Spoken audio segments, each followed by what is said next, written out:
मैं Malkit Singh draughtsman civil instructor from government IT Patiala.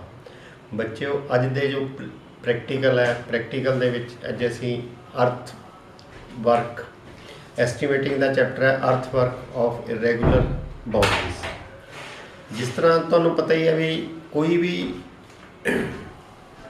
ਚੀਜ਼ ਦੀ quantity calculate ਕਰਨੀ ਹੈ ਤਾਂ ਪਹਿਲਾਂ ਸਰਵੇ ਕਰਿਆ ਜਾਂਦਾ ਹੈ, ਉਸ ਦਾ ਏਰੀਆ ਲਿਆ ਜਾਂਦਾ ਹੈ। ਤਾਂ ਏਰੀਆ ਲੈਂਦੇ ਸਮੇਂ ਜਿਹੜੇ ਜ਼ਮੀਨ ਹੈ ਸਾਰੀ ਕੋਈ ਰੈਗੂਲਰ ਸ਼ੇਪ ਦੀ ਤਾਂ ਹੁੰਦੀ ਨਹੀਂ, ਕੋਈ ਬਾਈ ਘੱਟ ਕੋਈ ਵੱਧ, ਕੋਈ ਉਹਦੀ ਜਿਹੜੀਆਂ ਸਾਈਡਾਂ ਨੇ ਘੱਟ ਵੱਧ ਹੁੰਦੀਆਂ, ਤਾਂ ਉਸ ਦਾ ਪਹਿਲਾਂ ਐਗਜ਼ੈਕਟਲੀ ਏਰੀਆ ਕੈਲਕੂਲੇਟ ਕਰਨਾ।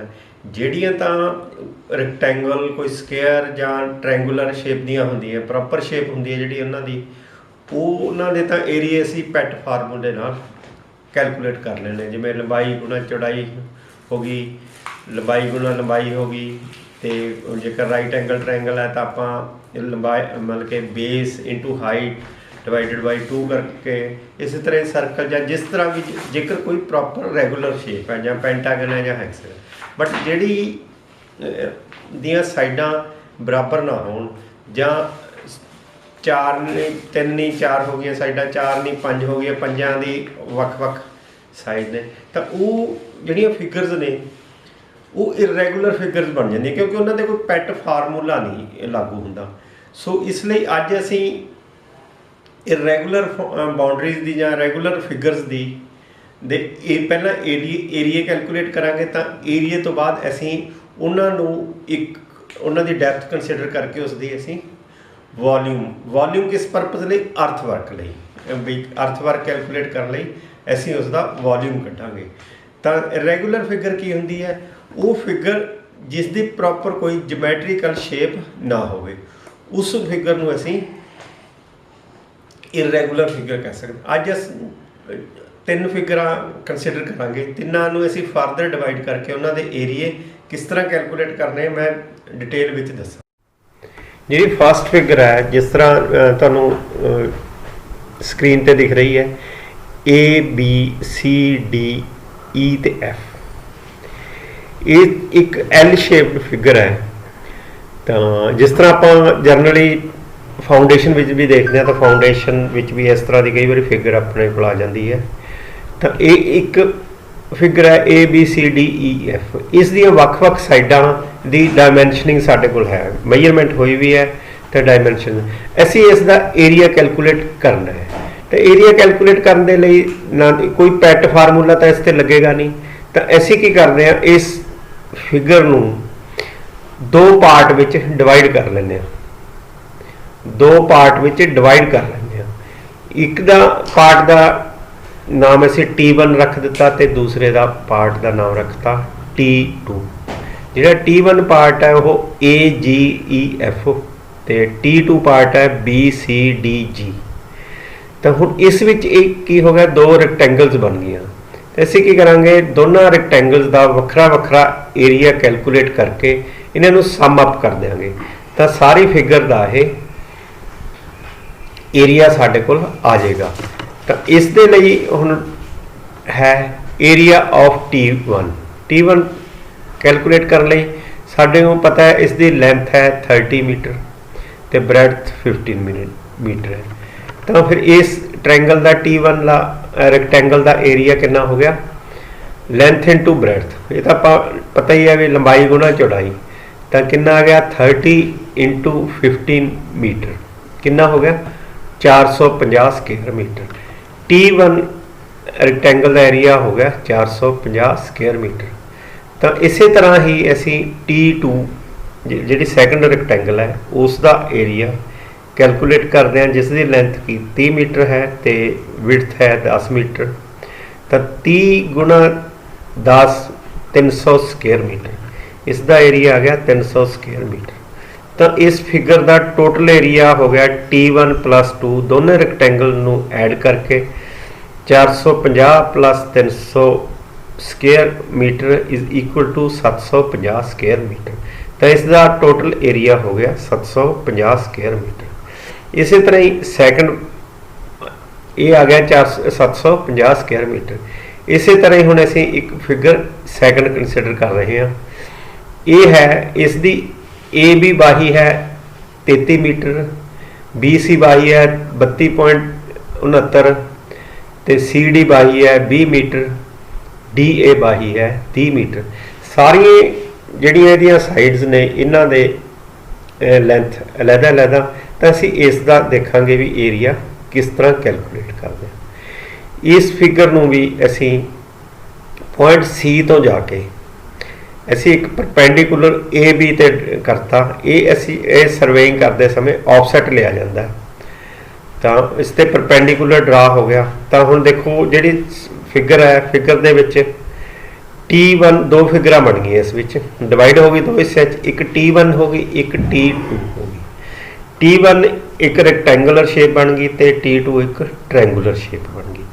ਹੁਣ ਦੋਨਾਂ ਦਾ ਅਸੀਂ ਏਰੀਆ ਕੈਲਕੂਲੇਟ ਕਰਕੇ T1 ਅਤੇ T2 ਨੂੰ ਐਡ ਕਰ ਦਿਆਂਗੇ ਤਾਂ ਸਾਡੇ ਕੋਲ ABCD ਫਿਗਰ ਦਾ ਟੋਟਲ ਏਰੀਆ ਆ ਜਾਏਗਾ। ਤਾਂ ਏਰੀਆ ਆਫ T1 ਦੇ ਲਈ ਲੈਂਥ ਤੇ ਬ੍ਰੈਡਥ ਸਾਨੂੰ ਪਤਾ ਹੈ, ਇੱਕ ਲੈਂਥ 30 ਮੀਟਰ ਹੈ, ब्रैथ है 20 मीटर, तो कितना हो गया 30 गुणा 20, लेंथ इंटू ब्रैथ होगी 600 स्क्वेयर मीटर। ये तो सी रैक्टेंगल। तो नैक्सट जी T2 है वह एक ट्रैंगल है, तो ट्रैंगल भी है राइट एंगल क्योंकि उसके ई पॉइंट ते परपेंडिकुलर है।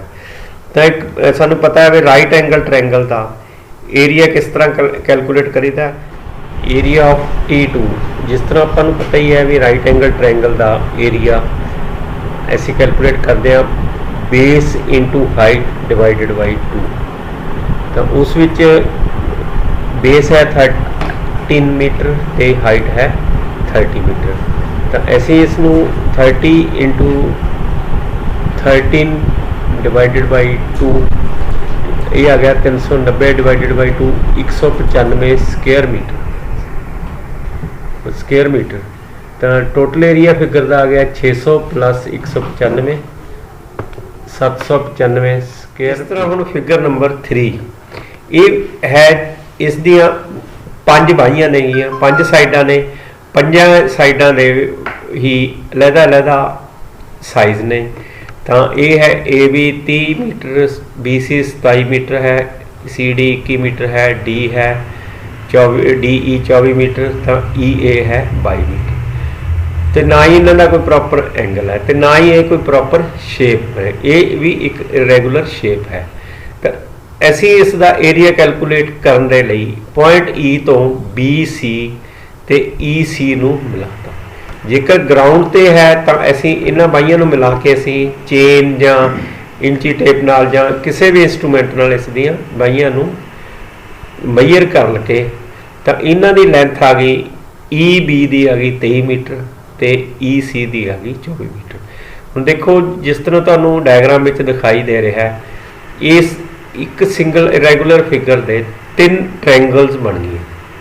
तो हुण असीं की करना है, T1 T2 T3 तिन्ने ट्रैंगल्स दे असीं वक्खो वक्खरे एरिए कैलकुलेट करांगे, तो फिर ऐड कर देंगे तो यह टोटल फिगर का एरिया साडे कोल।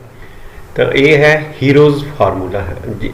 सानूं पता है भी हीरोज़ फार्मूला किस ते लागू होंदा है, जिथे ट्रैंगल्स दियां साइडां बराबर ना हो, एंगल बराबर ना हो, तो उस ते साइडां दे मतलब के वख-वख साइडां दे साइज ने, तो असीं हीरो दे फार्मूले नाल उसदी एरिया कैलकुलेट कर लैंदे हां। असीं की है तिन्नां साइडां दी क्योंकि लेंथ डिफरेंट है, तो असीं उन्हां नूं ए बी अते सी दी नोटेशन दे दिंदे हां, नाम दे दिंदे हां। तो उन्होंने पहला तो उन्होंने पैरीमीटर लिया जाता है ए प्लस बी प्लस सी, तो उन्होंने हाफ कर लिया जाता है डिवाइडेड बाई 2। तो ये आ गया S is equal to A plus B plus C divided by 2। तो हीरोज़ फार्मूला की है उस ट्रैंगल का एरिया जिहदियां साइडां ए बी सी ते तिन्ने ही बराबर नहीं हैं, under root S multiply by S minus A multiply by S minus B तो एस माइनस सी। भी पैरीमीटर के हाफ दे विचों पहले तो पैरीमीटर का हाफ तो उस नाल असीं पैरीमीटर के हाफ चों ए का लेंथ घटा के जो आया उस नाल फिर बी की लेंथ पैरीमीटर चों दे हाफ चों घटा के जो आया, इस तरह ही पैरीमीटर के हाफ चों सी की लेंथ घटा के जिन्ना आया ਇਹਨਾਂ ਨੂੰ ਸਾਰਿਆਂ ਨੂੰ ਅਸੀਂ ਪੈਰੀਮੀਟਰ ਦੇ ਹਾਫ ਨਾਲ ਮਲਟੀਪਲਾਈ ਕਰਨ ਉਪਰੰਤ ਅਸੀਂ ਉਸ ਦਾ ਅੰਡਰ ਰੂਟ ਲੈਂਦੇ ਹਾਂ, ਵਰਗਮੂਲ ਲੈਂਦੇ ਹਾਂ। ਤਾਂ ਉਸ ਨਾਲ ਕੀ ਹੈ, ਸਾਡੇ ਕੋਲ ਏਰੀਆ ਆ ਜਾਂਦਾ ਟ੍ਰਾਇੰਗਲ ਦਾ। ਐਗਜ਼ਾਮਪਲ 'ਚ ਹੁਣ ਜਿਸ ਤਰ੍ਹਾਂ 3 ਪਾਰਟ ਬਣੇ ਸੀ ਉਸ ਦੇ T1 T2 ਤੇ T3। ਏ ਸੀ ਉਸ ਦੀ 22 ਮੀਟਰ ਏ ਸਾਈਡ, ਬੀ ਸਾਈਡ ਸੀ 23 ਮੀਟਰ, ਸੀ ਸਾਈਡ ਸੀ 30 ਮੀਟਰ। ਤਾਂ ਉਸ ਦਾ ਟੋਟਲ ਕਿੰਨਾ ਹੋ ਗਿਆ, A + B + C / 2। ਬਲਕਿ ਇਸ ਨੂੰ ਅਸੀਂ ਹਾਫ ਆਫ ਪੈਰੀਮੀਟਰ ਕਹਾਂਗੇ। 22 + 23 + 30 ਤਾਂ ਕਿੰਨਾ ਹੋ ਗਿਆ, /2 37.5। ਤਾਂ ਏਰੀਆ T1 ਦਾ ਕਿਸ ਤਰ੍ਹਾਂ ਆ ਗਿਆ, ਇਹ ਫਾਰਮੂਲਾ ਲਿਖਿਆ ਆ ਗਿਆ। ਤਾਂ 37.5 ਬ੍ਰੈਕਟ ਵਿੱਚ ਹੈ 37.5 - 22, ਫਿਰ ਇਸੇ ਤਰ੍ਹਾਂ 37.5 - 23, 37.5 - 30। ਤਾਂ ਇਹ ਕਿੰਨਾ ਆ ਗਿਆ, 37.5 × 15.5 × 14.5 × 7.5 ਸਾਰੇ ਦਾ ਅੰਡਰ ਰੂਟ। ਤਾਂ ਇਹ ਆ ਗਿਆ 63,210.94। ਤਾਂ ਇਸ ਦਾ ਜਦੋਂ ਅਸੀਂ ਅੰਡਰ ਰੂਟ ਲਿਆ ਤਾਂ ਸਾਡੇ ਕੋਲ ਆ ਗਿਆ ਆਂਸਰ 251.418 ਸਕੁਅਰ ਮੀਟਰ। ਇਹ T1 ਦਾ ਇਸ ਏਰੀਆ ਆ ਗਿਆ। ਇਸੇ ਤਰ੍ਹਾਂ ਹੀ ਟ੍ਰਾਇੰਗਲ T2 ਹੈ, ਉਸ ਦੀਆਂ ਸਾਈਡ ਨੇ A, B ਅਤੇ C, ਜੋ ਕਿ ਕ੍ਰਮਵਾਰ 23, 27 ਅਤੇ 24 ਮੀਟਰ ਦੀਆਂ ਹਨ। ਤਾਂ ਉਸੇ ਤਰ੍ਹਾਂ ਹੀ ਅਸੀਂ ਇਸ ਦਾ ਵੀ ਹਾਫ ਆਫ ਪੈਰੀਮੀਟਰ ਲਿਆ। ਤਾਂ ਹਾਫ ਆਫ ਪੈਰੀਮੀਟਰ ਲੈ ਕੇ ਕਿੰਨਾ ਆ ਗਿਆ, 37। ਅਸੀਂ ਫਾਰਮੂਲੇ ਦੇ ਵਿੱਚ ਇਸ ਦੀਆਂ ਵੈਲਿਊਜ਼ ਪੁੱਟ ਕਰਤੀਆਂ ਤਾਂ ਸਾਡੇ ਕੋਲ ਆ ਗਿਆ 37 × 14 × 10 × 13। ਤਾਂ ਇਸ ਦੇ ਆ ਗਿਆ 67,340। ਤਾਂ ਇਸ ਦਾ ਕਿੰਨਾ ਆ ਗਿਆ 259.499 ਸਕੁਅਰ ਮੀਟਰ। ਕਿਉਂਕਿ ਸਾਰੀਆਂ ਇਹ ਮੀਟ੍ਰਿਕ ਨੇ, ਮੀਟਰਾਂ ਵਿੱਚ ਅਸੀਂ ਚੱਲ ਰਹੇ ਹਾਂ ਤਾਂ ਸਕੁਅਰ ਮੀਟਰ ਆ ਗਿਆ। ਕਿਉਂਕਿ ਏਰੀਆ ਵਿੱਚ ਤੁਹਾਨੂੰ ਪਤਾ ਹੈ ਵੀ ਸਕੁਅਰ ਮੀਟਰਾਂ ਵਿੱਚ ਹੀ ਕੈਲਕੂਲੇਟ ਹੁੰਦਾ। ਏਰੀਆ ਦਾ ਯੂਨਿਟ ਕੀ ਹੈ, ਸਕੁਅਰ ਮੀਟਰ। ਜੇਕਰ ਫੁੱਟਾਂ ਵਿੱਚ ਹੈ ਤਾਂ ਸਕੁਅਰ ਫੁੱਟ ਹੈ। ਤਾਂ ਇਸੇ ਤਰ੍ਹਾਂ ਹੀ ਅਸੀਂ T3 ਦਾ ਏਰੀਆ, ਜਿਸ ਦੀਆਂ ਬਾਹੀਆਂ ਕੀ 24, 21 ਅਤੇ 24 ਕ੍ਰਮਵਾਰ ਹਨ, ਤਾਂ ਹਾਫ ਆਫ ਪੈਰੀਮੀਟਰ ਲੈ ਕੇ 34.5 ਆ ਗਿਆ। ਅਸੀਂ ਇਸ ਫਾਰਮੂਲੇ ਵਿੱਚ ਇਹਨਾਂ ਨੂੰ ਪੁੱਟ ਅਪ ਕਰਤਾ ਤਾਂ ਇਸ ਦਾ ਅਲਟੀਮੇਟਲੀ ਆਂਸਰ ਆ ਗਿਆ ਅੰਡਰ ਰੂਟ ਤੋਂ ਬਾਅਦ 226.603, 226.603। ਤਾਂ ਇਹ ਸਾਰੀ ਫਿਗਰ ਦਾ ਟੋਟਲ ਏਰੀਆ ਕਿੰਨਾ ਆ ਗਿਆ, ਅਸੀਂ T1 T2 T3 ਨੂੰ ਸਮ ਅਪ ਕਰਤਾ ਤਾਂ ਇਹ ਕਿੰਨਾ ਆ ਗਿਆ, T1 T2 3 ਸਮ ਅਪ ਹੋ ਕੇ 737.52 ਸਕੁਅਰ ਮੀਟਰ। ਏਰੀਆ T1 ਦਾ ਆ ਗਿਆ, T2 T3 ਦਾ, ਤਾਂ ਸਾਡੇ ਕੋਲ ਆ ਗਿਆ 737.52। ਤਾਂ ਬੱਚੇ ਤੁਸੀਂ ਦੇਖਿਆ ਵੀ ਵੱਖ-ਵੱਖ ਕਿਸਮ ਦੀਆਂ ਇਸੇ ਤਰ੍ਹਾਂ ਹੀ ਹੋਰ ਜਿੰਨੀ ਮਰਜ਼ੀ ਕਿਸਮ ਦੀਆਂ ਫਿਗਰਸ ਨੂੰ ਅਸੀਂ ਪ੍ਰੈਕਟਿਸ ਕਰ ਸਕਦੇ ਹਾਂ। ਤਾਂ ਇਹ ਤਾਂ ਸਾਡੇ ਕੋਲ ਆ ਗਿਆ ਏਰੀਆ। ਹੁਣ ਅਸੀਂ ਇਹਨਾਂ ਦਾ ਕੀ ਹੈ, ਅਰਥ ਵਰਕ, ਭਾਵ ਕਿ ਜੇਕਰ ਇੱਦਾਂ ਦੀ ਫਿਗਰ ਦਾ ਇੱਕ ਪਲਾਟ ਹੋਵੇ ਤੇ ਉਹ ਡੂੰਘਾ ਹੋਵੇ ਤਾਂ ਅਸੀਂ ਕੀ ਹੈ, ਅਸੀਂ ਉਸ ਦਾ ਅਰਥ ਵਰਕ ਅਸੀਂ ਉਸ ਵਿੱਚ ਕੱਢਣਾ ਵੀ ਕਿੰਨੀ ਮਿੱਟੀ ਭਰੀ ਜਾਏਗੀ, ਕਿੰਨਾ ਉਸ ਦਾ ਅਰਥ ਵਰਕ ਦੀ ਕੁਆਂਟੀਟੀ ਹੋਏਗੀ। ਤਾਂ ਸਾਨੂੰ ਪਤਾ ਵੀ ਅਰਥ ਵਰਕ ਕੱਢਣ ਲਈ ਅਸੀਂ ਏਰੀਆ ਤਾਂ ਕੈਲਕੂਲੇਟ ਕਰ ਲਿਆ, ਬਟ ਹੁਣ ਸਾਨੂੰ ਉਸ ਦੀ ਡੂੰਘਾਈ ਦਾ ਵੀ ਪਤਾ ਹੋਣਾ ਚਾਹੀਦਾ, ਤਦ ਹੀ ਅਸੀਂ ਇਸ ਦੀ ਕੁਆਂਟੀਟੀ ਕੱਢ ਸਕਾਂਗੇ, ਭਾਵ ਇਹਦਾ ਵੋਲੀਅਮ ਕੱਢ ਸਕਾਂਗੇ। ਅਸੀਂ ਮੰਨ ਲੈਂਦੇ ਇਹਨਾਂ ਤਿੰਨੇ ਪਲਾਟਸ ਦੀ ਡੂੰਘਾਈ ਨੂੰ ਇਕੁਅਲ ਮੰਨ ਲੈਂਦੇ ਹਾਂ। ਵੋਲੀਅਮ ਕੱਢਣ ਦੇ ਲਈ ਆ ਟੇਬਲ ਵਿੱਚ ਦੇਖੋ, ਫਸਟ ਫਿਗਰ ਦਾ ਸੀ ਜਿਹੜੀ ਐਲ ਸ਼ੇਪ ਸੀ ਉਹ 1 ਨੰਬਰ ਤੇ ਹੈ, ਤੇ ਸੈਕੰਡ ਫਿਗਰ ਸੀ ਜਿਹੜੀ ਉਹ 2 ਨੰਬਰ ਤੇ ਹੈ, ਥਰਡ ਫਿਗਰ ਸੀ ਜਿਸ ਵਿੱਚ 3 ਟ੍ਰਾਇੰਗਲਸ ਬਣੀਆਂ ਸੀ ਉਹ 3 ਨੰਬਰ ਤੇ ਹੈ। ਤਾਂ ਇਹਦਾ ਏਰੀਆ ਕਿੰਨਾ ਕਿੰਨਾ ਸੀ, ਪਹਿਲੀ ਫਿਗਰ ਦਾ ਸੀ 750 ਸਕੁਅਰ ਮੀਟਰ, ਸੈਕੰਡ ਫਿਗਰ ਦਾ ਆਇਆ ਸੀ 795 ਅਤੇ ਥਰਡ ਫਿਗਰ ਦਾ ਆ ਗਿਆ 737.52 ਸਕੁਅਰ ਮੀਟਰ। ਇਹ ਸਾਡੇ ਕੋਲ ਏਰੀਆ। ਅਸੀਂ ਅਜ਼ਿਊਮ ਕਰ ਲੈਂਦੇ ਹਾਂ ਕਿ ਇਹ ਸਾਰੇ ਪਲਾਟਸ ਦੇ ਵਿੱਚ ਅਸੀਂ ਦੀ ਡੈਪਥ ਨੂੰ 2.5 ਮੀਟਰ ਮੰਨ ਲੈਂਦੇ ਹਾਂ। ਕਿੰਨੀ ਵੀ ਹੋ ਸਕਦੀ ਹੈ ਐਟ ਸਾਈਡ ਤੇ ਜਾਂ ਜਿੰਨਾ ਵੀ ਹੈ, ਅਸੀਂ 2.5 ਮੰਨ ਲੈਂਦੇ ਹਾਂ। ਤਾਂ ਜਦੋਂ ਅਸੀਂ ਇਸ ਨੂੰ 2.5 ਨਾਲ ਗੁਣਾ ਕਰਾਂਗੇ 750 ਸਕੁਅਰ ਮੀਟਰ ਨੂੰ ਤਾਂ ਕਿੰਨਾ ਆ ਗਿਆ 1875 ਕਿਊਬਿਕ ਮੀਟਰ। ਇਹ ਵੋਲਿਊਮ ਆ ਗਿਆ ਮਿੱਟੀ ਦਾ। ਕਿੰਨੀ ਮਿੱਟੀ ਇਸ ਪਲਾਟ ਵਿੱਚ ਪਏਗੀ ਜਿਸ ਨਾਲ ਇਹ ਪਲਾਟ ਗਰਾਊਂਡ ਲੈਵਲ ਦੇ ਬਰਾਬਰ ਆ ਗਿਆ 1875 ਕਿਊਬਿਕ ਮੀਟਰ। ਤਾਂ ਫਿਗਰ ਸੈਕੰਡ ਵਾਲਾ ਪਲਾਟ ਹੈ ਜਿਹੜਾ ਜਿਸ ਦੀ ਕੁਆਂਟੀਟੀ 795 ਸੀ ਏਰੀਏ ਦੀ, ਤਾਂ ਉਹ ਵੀ 2.5 ਮੀਟਰ ਅਸੀਂ ਡੂੰਘਾ ਮੰਨਿਆ। ਤਾਂ ਉਸ ਨੂੰ ਜਦੋਂ ਅਸੀਂ ਡੈਪਥ ਨਾਲ ਮਲਟੀਪਲਾਈ ਕਰਿਆ ਤਾਂ 1987.5 ਆ ਗਿਆ ਇਸ ਦਾ ਵੋਲਿਊਮ। ਇਸ ਵਿੱਚ ਮਿੱਟੀ ज़्यादा पेगी क्योंकि इसका देखो एरिया भी ज़्यादा है। इस तरह ही 737.52 वाला जो थर्ड 3 ट्रायंगल्स वाला प्लॉट सीगा इरेगुलर शेप का, तो उसनों भी असी डैप्थ 2.5 मीटर डैप्थ मान लें, तो उस 1843.8 क्यूबिक मीटर मिट्टी भरी जाएगी। तो एरिया वाइज देखो क्वांटिटियाँ, तो ये तो सी बच्चों भी जेकर इरेगुलर शेप किसी भी किस्म की हो सकती है, तो असी उसका पहला वॉल्यूम कढ़ांगे सारिया साइडां मेजर करके। तो वॉल्यूम कढ़न उपरंत उसका कि पहला तो एरिया कैलकुलेट करांगे, फिर वॉल्यूम कढ़ांगे भी किन्नी उस विच मिट्टी पैगी। तो उस शेप नूं ट्रायंगुलर विच डिवाइड कर लो, रैक्टेंगुलर विच जां स्केयर विच डिवाइड करके असी एरिया कैलकुलेट कर सकते। ये तुसी 2-3 फिगरां हो 5-4 फिगरां ट्राई करो तो तुहानूं एक्सपर्ट हो जाओगे तुसी किस तरह इसका पहला एरिया कढ़िया जाता है तो फिर उस तो बाद किवें इसका वॉल्यूम कैलकुलेट करिया जाता है। Thank you.